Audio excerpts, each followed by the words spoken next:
So welcome everybody to another of our Get in the Groove workshops. Today I'm delighted to say that we've got Jo Bryant with us. Jo, I shouldn't have favourites really, should I? People say that about your children. But Jo's one of my favourite presenters because it's always so much fun to work with Jo. And she always brings so much unexpected, absolute joy to everything. So we're absolutely, really thrilled to have you back again, Jo.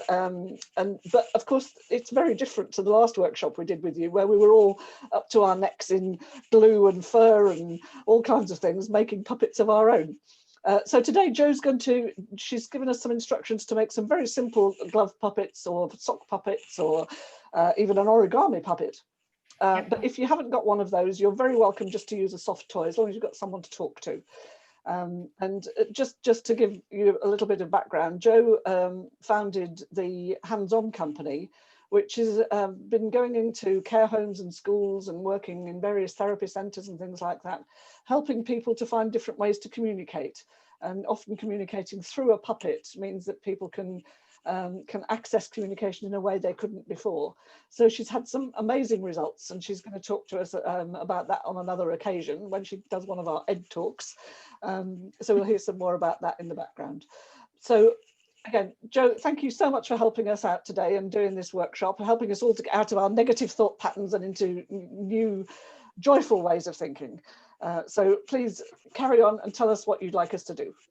Lovely. Thank you, Anne. What a lovely introduction. Yes, well, normally we'd be making the puppets in a workshop and then doing different activities with them. So thank you so much for turning up. Well, we haven't seen them yet. I can't wait for the reveal. Turning up with something that you found at home or that you've brought from home. And I have a chair with a couple of my own here as well. So what I've tried to do is get the essence from the workshops, be they in education or the workplace or all the different places I find myself in, and think, how can we turn that into something online, a personal one-on-one situation with a puppet? So the puppet becomes an avatar, which could be a cheerleader or something that you could put issues on, like a coat. We sometimes call them coat hangers. So you can put issues on them to pick apart what's going on inside yourself. Because we all know that self-awareness leads to the best decision making. It's something that is branded around all the time when you're a business owner. So maybe my dream is that today we'll have maybe a little wow moment or a little bit of insight about something you haven't thought of before. And I think what we're trying to do is tap into innate children's play that we all did when we were small. The same kind of techniques that have all become cerebral and overthought in our head, just to kind of like bring that inner child out a little bit and see if it tells us something through a puppet that we weren't aware of or that we've just buried down a little bit. And I thought I'd just quickly tell you a quick story before we get the puppets out. And it was in the early days of me deciding how to use these puppets. I was an ex-teacher and raring to run my own business.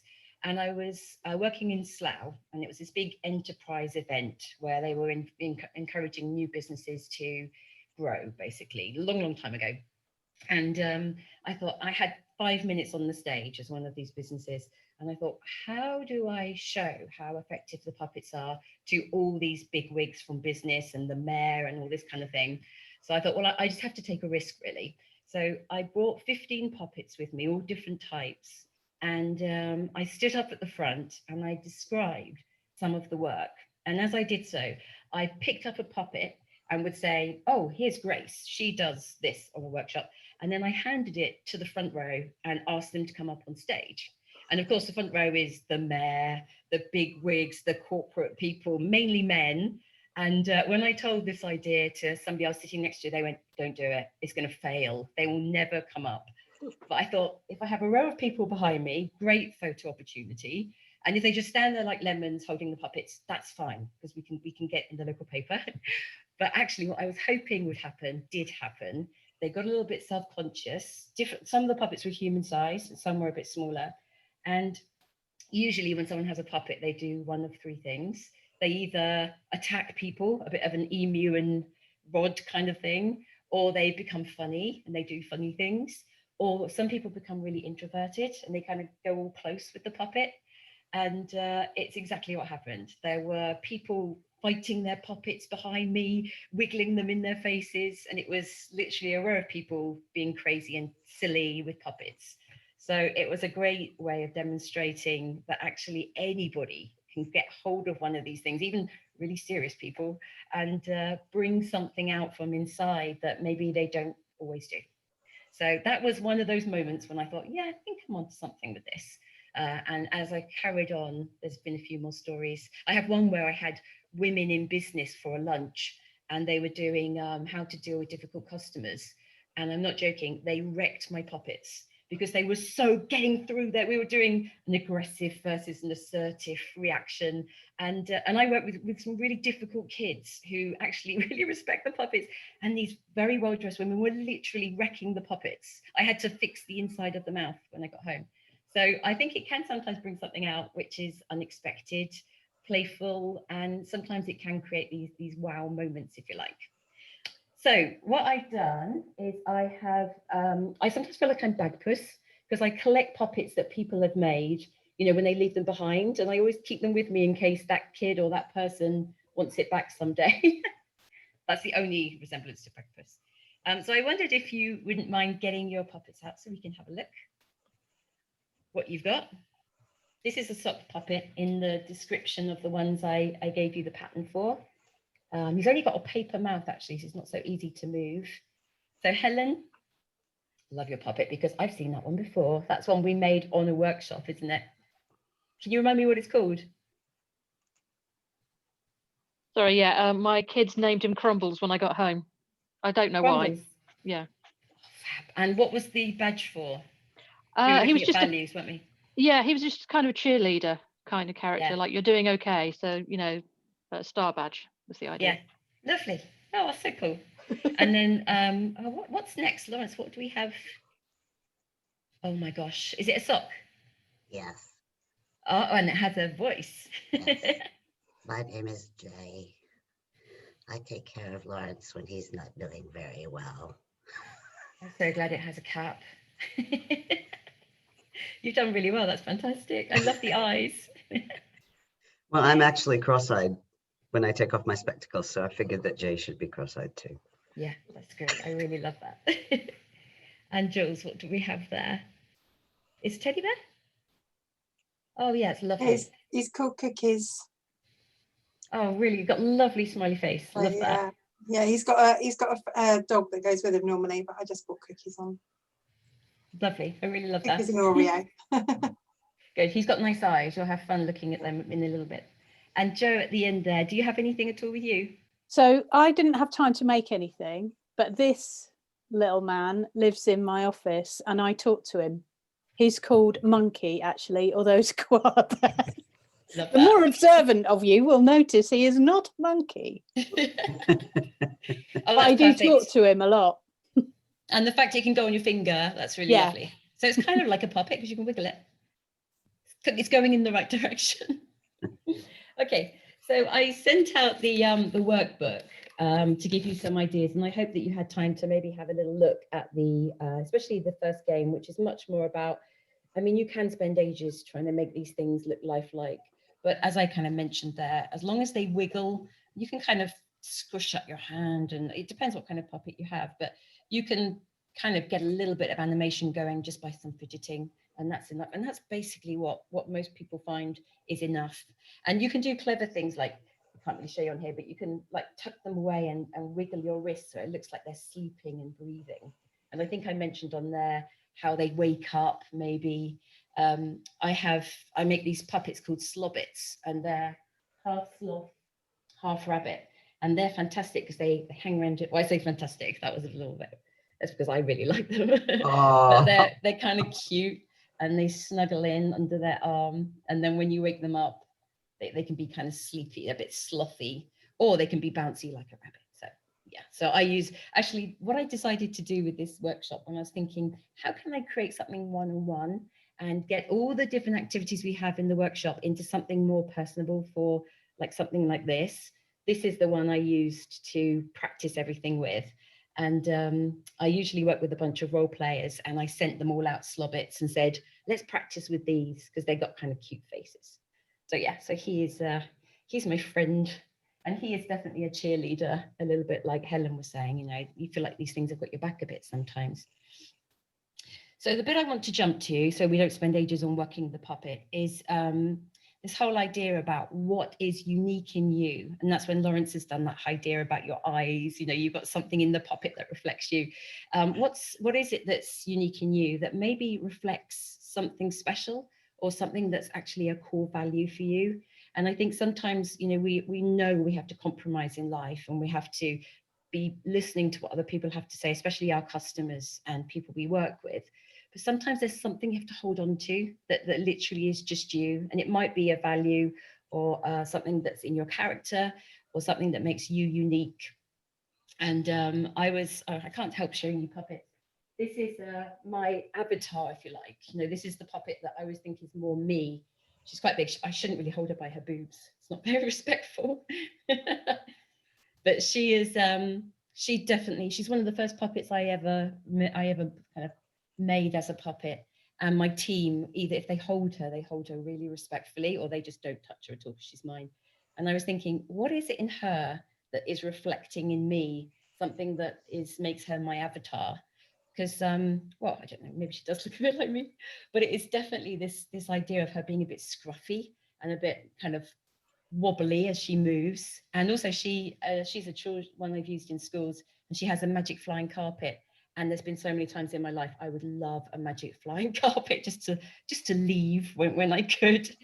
So I wondered if you could just spend a moment having a little think about that part of game one. Maybe what in your puppet or in something that you have would actually reflect that unique bit of you. I don't know if you want to write this in here for now, or whether you just want to give this a little bit of thought, because I know time, I've put a lot in here for time, but maybe that's just something you could just give a little bit of thought to as I'm yabbering on. I've got some notes here, so I want to make sure I don't want to miss anything. Once again, I was trying to get this back to the business side of things. That lovely idea that if you share something of you in your business, something that's unique, that actually will draw just the right kind of customers your way, then it will align with the right people, and maybe they'll have similar values to you. Maybe there'll be people who can become fans. I came across this organization, it was probably a few months ago now, but they seem to be doing well, and they're called the Do Lectures.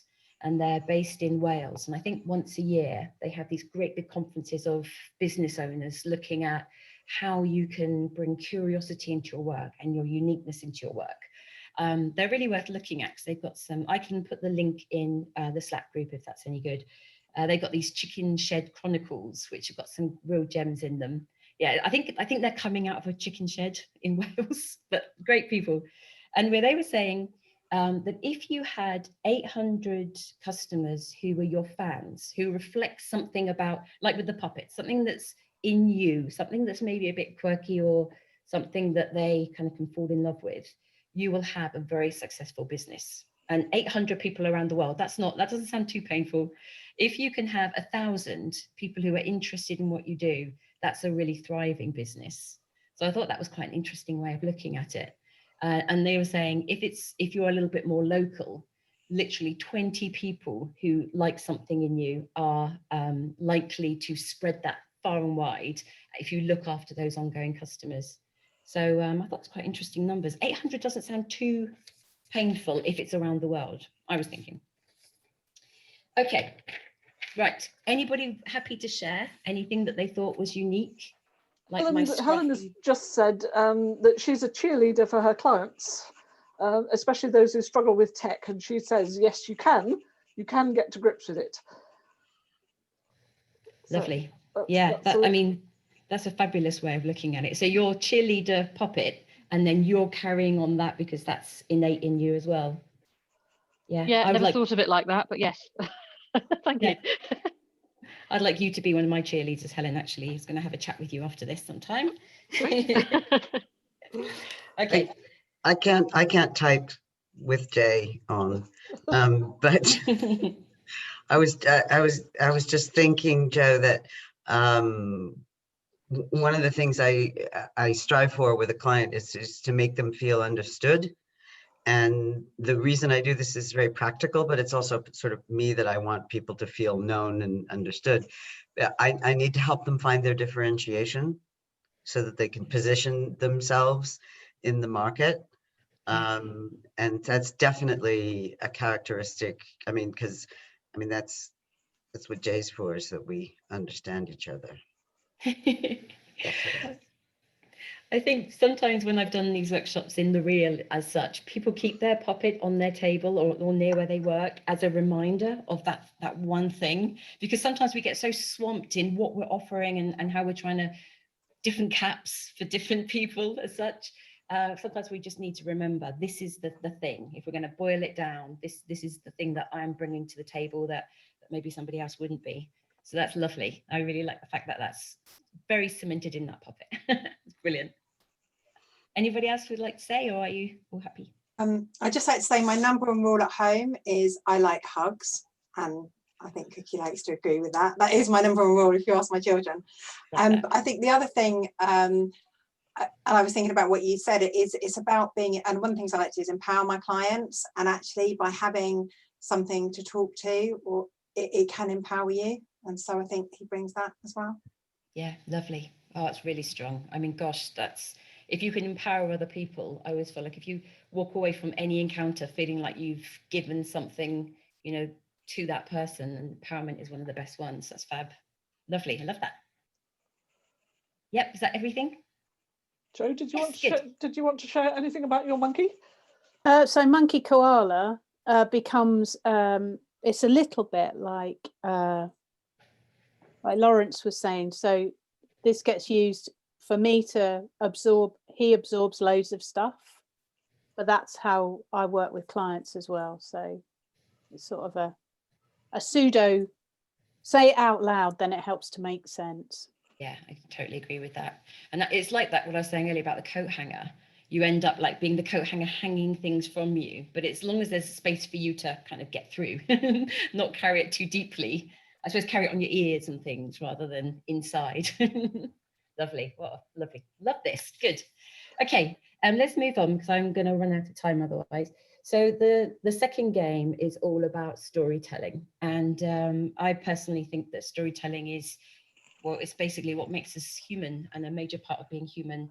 And I just quickly wrote down this quote. I thought of it and I couldn't find it, but I found it by Lisa Crone, who wrote Wired for Story. She said, opposable thumbs, let us hang on. Story told us what to hang on to, which I thought was really lovely. And we've been telling stories forever. So I put this in because I was doing some workshops with people who were new managers. And we discovered quite early on that if they told an honest story about their journey to where they came to be a manager, the connection in the room was really outstanding. And my role players did it first to kind of show them how to be a little bit vulnerable in your storytelling and how to share that little bit extra sometimes.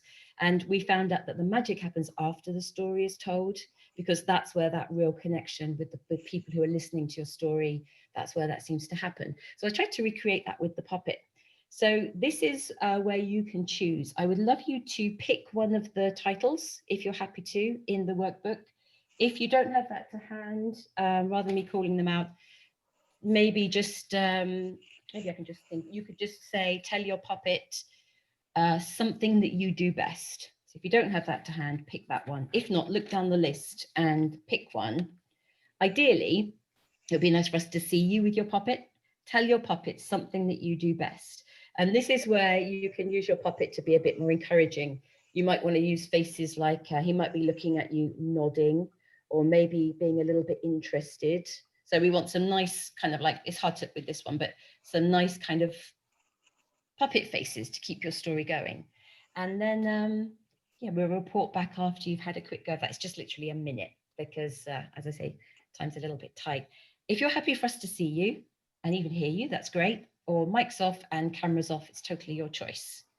But don't be too long if you go away. Okay, here's a minute. Off you go. So while people are doing that, Jo, tell us what you're going to be talking about on the Ed Talk. Just give us a minute. Okay, I thought about this today, so it's a little bit sketchy, but I called it last night, A Puppet Saved My Life. You might know where that came from. Depends what age you are. And I was thinking about those stories. I have sometimes I've been doing puppets a long time where things have gone really pear-shaped, or I've been put into a position where I've had to think on my feet, and how many times it's literally been the puppet that saved the day. So I thought it might be quite nice to share some of those stories. And the idea being that I really believe that sometimes something playful and creative like a puppet bridges the gap between thinking and doing. And that kind of area in the middle sometimes is messy and a little bit, there's failure, there's trialing things out. And actually that is where a lot of the interesting stuff happens. So I thought I'd highlight that by talking about my failures and my times when I've needed to be saved. Brilliant, brilliant. Hopefully that would be fun. I haven't put a day in yet, but I'll try and find one soon if possible. Okay, great. So it looks as though Helen's having fun there. Good. Yeah, right, are we ready to? Oh yeah, here we go. I was just going to say, who makes me laugh the most is right here, because he's off sick at the minute, and I don't think he can hear me. He's got his headphones on. And it's just kids have just such a different view of the world, and they can just point out the absurdities that adults get up to and go, why are you doing that? And it's like, actually, I don't know. I always have. It's just the way I do things. It's like, well, that's silly. Yeah, it is. Yeah. What is it we say to kids? Because I told you so. That kind of. Or, did you say he's not very well? Yeah, he's just off school. There's that many bugs going around. It's ridiculous at the minute. Yeah. So yeah, he's Good. not I on hope he form gets better. today, but he's okay. Yeah. Okay. Right. Is anybody happy to share anything that they said or anything that they're... Oh, actually, we didn't say that bit, did we? Okay, sorry. Let's just finish this bit off. Right. When you tell your story, then your puppet looks at you. This is the bit I just want to finish off with, and then gives you something about the story that it just heard, something like an opinion or something that it heard that it wanted to say back to you. So just go back with your puppet and let it have a go at telling you a response as if it was a person. And you might want to do this by whispering in your ear, or just looking at it and having that lovely telepathy where it actually says something in your mind, some response to the story you just told it. Go with whatever comes. But remember, I've written in the handbook something kind and gentle, something encouraging.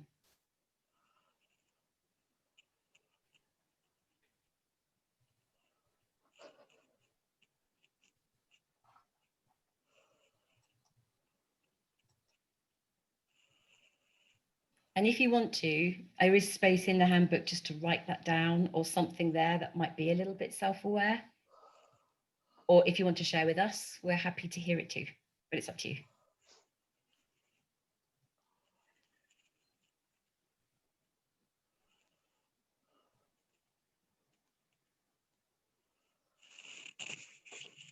Lots of thought going on. Yeah, lovely. Well, Jay surprised me. Do you want to tell them what you said? Okay. Well, you said that you understand your clients and that's how you find the right words to describe them and their business. I said, yes. Well, I told you that I think they know you love them. Which really surprised me. I love that. Thank you, Jay. I said at the beginning of the workbook about these ground rules, because when we were practicing this with my role players, especially, I think I have some quite creative role players, and they sometimes found that the puppets were kind of taking over a little bit, and sometimes they were quite judgmental. So that's why we realized that we had to be a bit more thinking about that quieter inner voice, not the egoic voice that has a go at you. It's definitely the one which is a little bit more of your true self, the one we kind of speak to on the inside. And one of my role players decided to put the puppet in a box, keeping it somewhere special. And he said he felt like the puppet was in the box going, I'm not done, I want to hear more stories. And he had to kind of control his relationship with the puppet. So they do surprise us, and they think that sometimes it's a part of your head that we don't use very often. This very creative bit that just sits in your imagination that we that just needs to come out and play sometimes. So I love that. Thank you, Lawrence, for sharing that. Anybody else want to share anything, or shall we crack on with the next one? Got a really Okay. quick one. Yes. I think what came out for me is that there's a lot of wisdom behind what makes you laugh. It's not just being silly. Yeah, I love that. Oh my gosh, wisdom behind what makes you laugh. Oh, I've got to give that one a bit more thought. That's lovely, Helen. Good. Write that down. Yeah, I love that. I've written that down. Yeah, I've got an entire that. book to recommend that I'll do later that covers some of that. Lovely. As well. Thank you. The third game I've put in is about having a good old moan. Now, once again, you can leave this on the screen. I just want you to pick one thing. And if you don't want anybody around you to hear, just do it in your head. But this is where your puppet is totally on your side. This is that friend that you say, oh my God, my husband is so annoying. And they say, oh yeah, I agree. Not the one that says, I thought he was really nice. So this puppet now is your partner in crime who like totally agrees with this thing that you want to have a moan about. So just go and have a bit of a moan at your puppet. Okay. Pick something irritating. So again, Joe, while people are doing that, tell us a bit about your slob it in a box, your slob it in the post, or... Oh yeah. Oh my gosh, I actually have one. Hang on. Because I was looking, I decided to change one of the stickers. So this is the big slobbit here that I was looking at before. There's a few of these in all different furs and things. This is the baby version. Here he is. I got them in all different colors and actually different noses as well. I've been experimenting with. And he kind of sits in your hand. You can kind of like that. And he has his own box, which is the Slobbit Pocket Activity Pack. And then it's just bringing some things that we'd normally do in workshops that people can have. So this is the first flavor of it. And you get these activity cards, and each one has it's really for 5 to 10-year-olds. Tell your slobbit a story from a book while giving it a cuddle. Tell your slobbit how you would carry the story on or change it if you could. So it's really the teacher inside me trying to, and there's stickers, and then there's a handbook. I've had great fun putting this all together. And the handbook has different bits you can write in and things. So it's the first go. Well, it's gone out and had, some people have had a go, but it's fun. I'm looking forward to making up a whole load of them. I'm sure I'll be sick of putting those boxes together shortly. Your face lights up when you talk about it. It's wonderful. Yeah, I'm really excited about it. It's nice to try something new as well, rather than just be stuck at home and be thinking, where are the workshops? Yes, So yeah, good. It's good. Yeah. Right. Okay, sorry, everyone's on with your had a exercise. good old moan. Good. Okay. Well, the reason why I did this one is because sometimes it's so good for the soul to have a good old moan, and why not use rather than kicking the dishwasher door because nobody's loading it and taking it out in your furniture, you can actually use something inanimate, but something that looks like it's got your back to have a good old moan to. And actually it can be quite freeing, because sometimes friends we choose to moan to, or business colleagues, whatever place, can make us feel a bit stuck. You know, you might have a group of friends you go out for dinner with and you end up moaning about the same old things. And sometimes it brings out that feeling in your chest of feeling judgmental, which never sits right. I think you often go home and think, oh, I was a right old cowbag, or whatever you call yourself when you were having that moan. So sometimes, as I say, using something like the puppet is interesting. And I carried on in the workbook, as you can see, that actually just having it as the puppet who's encouraging is one stage. But the next stage is imagine it being somebody who's really wise. That's why I put you in, Anne, because that would be a good person to choose, for example. Or you might choose a guru or somebody. My piano teacher is the one I choose, old piano teacher when I was a kid, because she just knew everything. She was one of those. When she died, she actually planned her death. She went and played some Brahms on the piano with all her family around her. She went upstairs and died. She was like that wise. She planned everything. So anyway, I pick her. But this is great because you can put in somebody who you'd really admire and who would actually, what would they say back to you about that moan? What perspective would they give you? And actually sometimes to be a bit more playful, maybe you could pretend it was Bart Simpson, for example. What would he do with this problem? Or Brad Pitt. I'm just thinking who comes into my mind. I don't know where that link was. What would he do with this problem? Or I don't know, Meryl Streep. She would know what to do with this problem. So sometimes having a moan to people them and then having the puppet say back to you a piece of advice or something to try from a different perspective. And I kind of got this idea from an exercise we used to do where we'd have a problem in my team on a piece of paper, put it on the table, and we'd all be working and rehearsing and things. And if you walked past the table, you scribbled down an idea or a solution or something, and then it would just sit there for the day. And it was such a helpful exercise to do. And I thought, oh, actually, putting it into the puppet is a good way because he's got your back or she's got your back. So you don't have to be offended when they tell you, your response to the moan is actually quite mean, because it's fine. You can be sometimes, as long as you're not hurting anybody. And these guys, they've got really thick skins.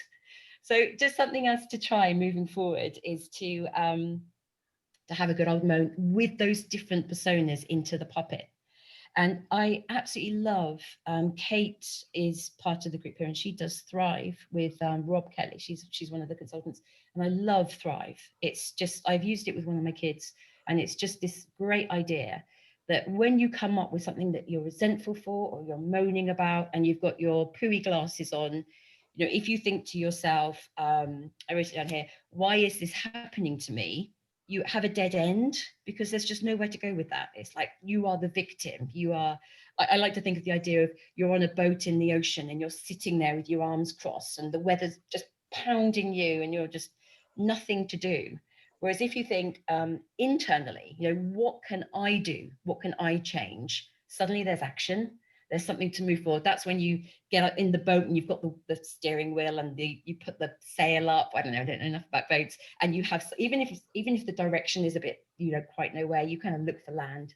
You're doing something, you're activating it. So this is a great way to find what those resentments are, have a little play with them, try and see what the wise person or the silly person would say. And then it kind of makes you think outside the box and just brings a different perspective. And then you've got something to go and try. So that's where that idea comes. And you might find after the session, if you have time, there's a box there to put some ideas in. You might just want to put them in the box. Good. Okay. Oh my gosh. Right. Some of these things you might have to carry on putting in the box because we're not going to do them all. But the worksheets there, and I can always add some notes into Slack if we need any more background. Let's move on to game 4 about getting to know your customers. I remember, I think this was you, Anne, years ago. I've written it here. I help, in brackets, ideal customer, with, in brackets, what you help them with, to get, in brackets, desired outcome. I always think I've had that on the front of my notebook and then I put it in the front of the next notebook when I have another one. Who am I writing? So this is where I want you to pretend that your puppet is your ideal customer. And actually they're so ideal that they are desperate for what you can give them. They are in pain, they are suffering. And as you tell them how you're going to fix them and make their life wonderful, they are going to be amazed. So if you have something like this, you can like open their mouth like, what, really? You can do that? So just do maybe your elevator speech or whatever you have to your puppet, knowing that you are going to save this chap's life. So just do that really quickly now, just off the top of your head with no thought, but just look at their keen face as you do it. I was thinking, Anne, about this one when I used to be setting up workshops in schools that were free, and I had to talk to the head teacher and they were so scary that I used to do cartoon characters of what I thought the head teachers would look like and stick them by the phone so that I could focus on the cartoon character rather than the scary head teacher in my ear. Oh, that's lovely. Yeah, it used to work. Or I used to pretend I was my Mrs. Pottytree character because she was nailing those kind of jobs. So yeah, it works for me. I think it would work for a lot of people. Yeah, it's sometimes just making it. It's that whole thing about imagining someone on the loo, isn't it? It's the same kind of idea. Yes, yeah. And also similar to when John Torrance is teaching people to do presentations, he says, you know, if you're nervous, just imagine you're your superhero. Yeah. You know, so it's not you on the stage. It's you know, he always casts me as Judi Dench as M. Oh, I love that. So when I do presentations now, I'm M. That's it. And it's so effective. And we sometimes we used to do a lot of work with youngsters who had to learn to go to interviews and stuff. And we used to show them how to stand like Superman or Superwoman. Because if you do that and then bring that in a little bit, it just, once you're back straight and you pretend you've got that cloak on, you feel like you can do anything really. So it's really effective. Yeah. Good. Okay, lovely. Have you done that one? Right, so moving on, you can still stay muted. I'm just going to describe. Now your lovely puppet has changed and they're now the disgruntled customer who is really unhappy. And I wrote in the workbook, that thing that's just popped in your head that they're really unhappy about might be something to look at. Because when I've done this, and with the team as well, we were saying, oh gosh, immediately something popped in my head that I thought, oh, that's the thing I'm scared about. That's the thing that I think the customers are going to complain about if they're going to complain about anything. And when you think what that is, sort it out, because that's the kind of thing that will make you procrastinate and stick your head in the sand. So make them pull. Oh God, this one's already pulling a horrible face because he's got quite a paper mouth.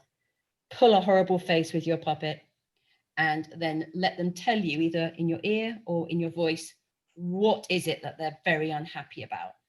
And then think about what you might say as a response to that. Okay, 1 minute now, just to quickly do that. So we spend a lot of time talking about customers who we want to get rid of, or you know who are not appreciating us very much. So that's a really good one for people to do. Yeah, I know, but I know sometimes it is to lose the customer, and other times it's actually there's a little blip in my business, and if I sort that out, then if I have a customer who's unhappy, I've got the confidence to say, actually, this relationship isn't working, rather than thinking I'm doing something wrong. And I think it's that confidence, isn't it, that's helpful. Yeah, absolutely. Good. Okay, I don't know if you want to scribble something down with that, or if anybody's happy to share something that came up.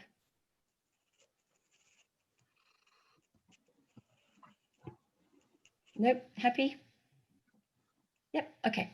I just wrote down here about the procrastinating, the thing that feels like a bit of a weakness. And sometimes it's the perfect thing to outsource. And whenever I've heard about outsourcing, I'm always thinking, I can't afford it, or if it feels like I should be doing it myself. But my experience is that actually the money seems to come, it seems to work somehow. And sometimes thinking outside the box really works. So maybe you need a virtual assistant just for an hour, just to kickstart a process or something, some little bit of help. And I thought I had a situation myself. Oh, you need to raise your prices, which is something that seems to come up with Anne sometimes. So I had a big industrial sewing machine that I inherited, and I was making the puppets on it, and I hated it because it's so fast and I'm not a good enough sewer. And I had somebody who was sometimes doing sewing for me when I was busy. And so I just said to her, do you want the big industrial sewing machine in return for a whole bunch of puppets being made up to that cost? And it was just a joyful thing. That big thing was gone. And she now makes a lot of the puppets for me, all the big, heavy ones. I've got things like this, which are really thick, big hair fur, which just needs the industrial machine. So she does all the basic sewing, and then I put the faces on and finish them off and make them all safe. So through that, it was just, I had this thing, I literally was carrying this big piece of equipment around that I didn't need. So it was something that it was a learning curve for me. So I don't know, sometimes those weaknesses can be outsourced and you can just be doing what you're really good at. So I know you've miserably heard this a million times, but it is really effective. Okay, good. Okay, we might be, let's see, here we go. Right, let's do the genie one. So game 5 is all about the idea of the genie. And I love the idea of the genius that we all carry inside us. There's another really good TED talk about it, about this idea that the genius is actually an energy or a spirit that we all have inside us, and we just need to tap into it. And I've written down here, it was it the 1700s? the whole idea about the enlightened thinkers who were like, no, man is at the center of the world and you have it inside you, it's you, and then what came out of that. But I like the idea of the little genie, the idea there's something that we can kind of get into flow with that can bring something out creative or whatever it is in you. So let's imagine our lovely little puppets are back to being friendly again. And they are literally, you've rubbed the lantern, they've popped out, and they're going to give you 3 wishes. But instead of it being money and cars and things, it's 3 things that you can carry inside your own body or inside your own mind. So if you don't want to spend too much time on this now, maybe you could just think of one of them, one of the things that you would love. And it's something that is going to go inside you and it's going to be with you forever. And if you look at your puppet's face, sometimes I think when I'm trying to come up with a plan, wiggling the puppet and looking at the face is really effective, because sometimes they kind of might inspire you or kind of tell you something that you hadn't thought of. And then what you need to do, this is the fun bit, when you've chosen what it is, your puppet makes it come true by tapping you on the head. And the reason why I said there's a physical tap on the head is because we found out so much with the role play and the drama side of our company and the puppet side of things, that when you have an idea or something interesting or good, if you move your body in some way, if you kind of do a wiggle or something, it seems to cement it in a little bit more. And that's why you should always celebrate by dancing around the room, anything good at all. And if you have a puppet, take it with you because you're more likely to, we forget the wins, we forget the good stuff. We're so quick to hold on to the bad stuff. Moving it into your body somehow or another seems to make it stick a little bit more. In NLP, it's called anchoring. Thank you. Yes. It's actually yes. it is a thing. It's a thing. Yeah, not just great. a puppet thing. No, it's great. Does anybody have anything they would like to share that they've decided to bring inside their bodies from their wonderful puppets? Can you just repeat exactly what the puppet's giving you there? I don't think I quite grasped that. So this is the genie. It's like, instead of the genius inside you being something that comes from you, we're going to imagine it's an energy that's come from the universe. And this is kind of personifying it, if you like. So what it's doing is it's giving you a gift or a skill or something that you can carry around with you. Confidence, self-esteem, good health, positivity. It's probably something that would relate to a value. It would be linked in with that, something that you would value to carry around inside yourself. Okay, thank you. Okay. Sorry if this is the whole fun of doing something new. Yeah, you find out what bits need clarifying. Is anybody happy to tell us what they've come up with, or do you want to keep it to yourself? Jules has put in the chat box self-compassion, which I Self-compassion. think at the moment that is so important, more than ever.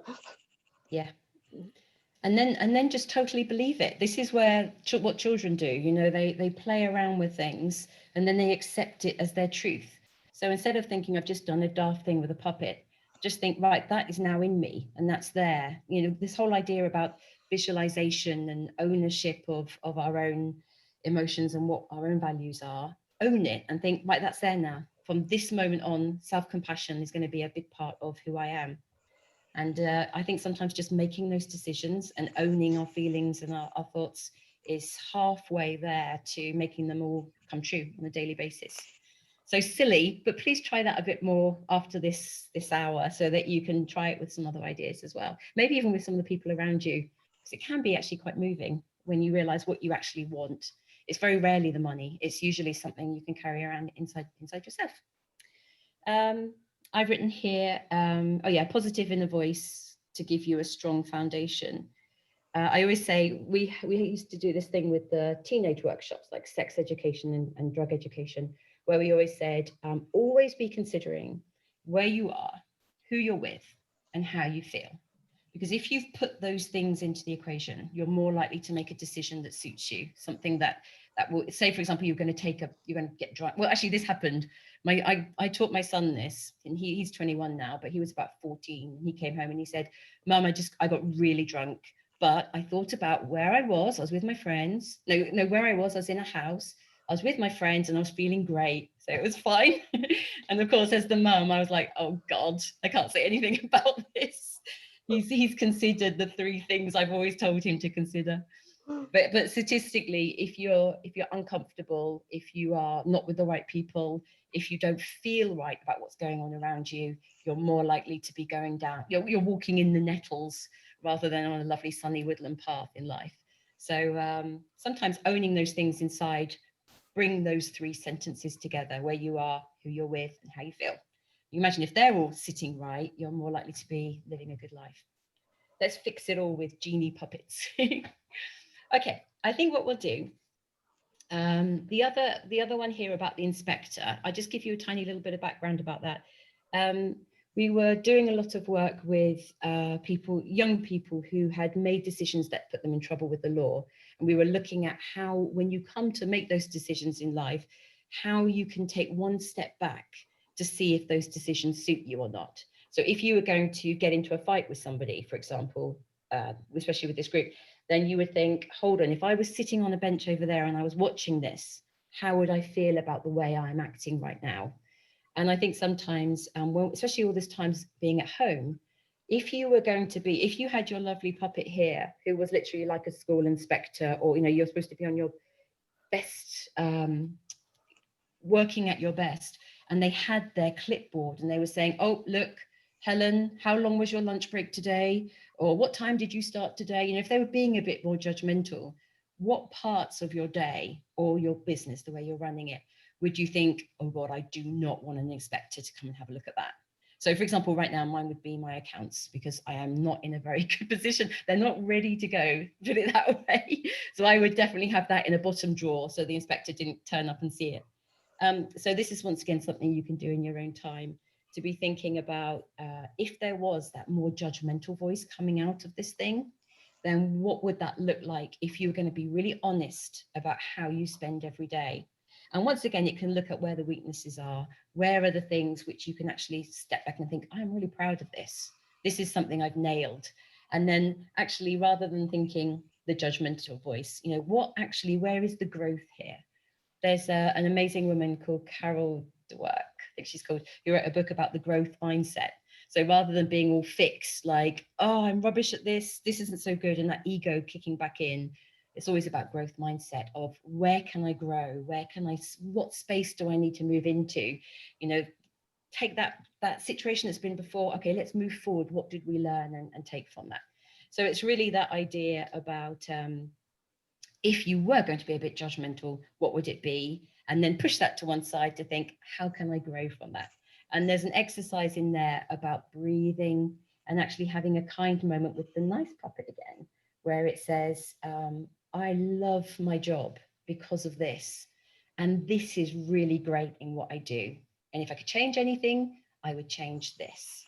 So although that might be something that we can't do today, I would love you to just have that moment where you look at your puppet and have that quiet conversation. We often at the end of a workshop would have that, where the puppet would like whisper in somebody's ear what they've loved about this connection, what they love about working with you or being part of your organization, whatever that looks like. And it's that nice inner kind voice that we're trying to bring out here, that bridging the gap between the thoughts and the actions. And if that gap, in all its messiness, in all its working things out, is actually kind and has your back and feels like a mascot of sorts or a cheerleader, you are so more likely to be living in your values, doing work that you love. I'm most probably making it a bit too perfect, but you're in the messiness comes out some truth which usually resonates inside.